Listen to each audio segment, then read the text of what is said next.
1970 সাল থেকে 4টি নির্বাচনী সংসদীয় আসন ছিল। সে 4টিকে নির্বাচন কমিশনার ভেঙে 3টি করেছে। সে 3টি আসন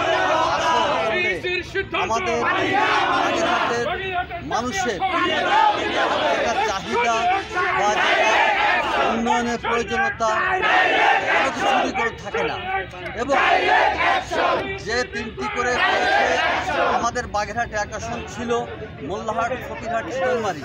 সেই মোল্লাহাট, ফকিরহাট, চিতলমারি আর মোল্লাহাট সাথে বাগেরহাট সদর, যার দূরত্ব হয় 60 কিলোমিটার। আর ফকিরহাট দিয়েছে রামপাল মোংলার সঙ্গে, যার দূরত্ব হয় 50 কিলোমিটার উপরে।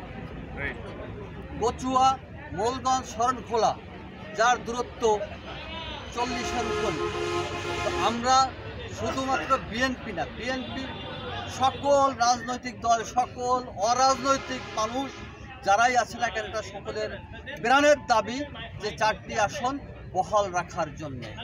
আমরা বিনীতভাবে আবারও বলি, প্রধান নির্বাচন কমিশন সদয় হবেন যে বাগেরহাটবাসীকে বিগত 15 বছর যে আন্দোলন করে ফ্যাসিস্ট সরকারকে সরিয়ে দিয়ে একটা অন্তর্বর্তীকালীন সরকার আসছিল এবং সবারই একটা আস্থা ছিল যে নিয়মতান্ত্রিকভাবে গণতন্ত্রকে আবার প্রতিষ্ঠা করা হবে, কিন্তু সেটার দেখা যাচ্ছে যে আবারও কিছু উলট পালট শুরু হয়েছে।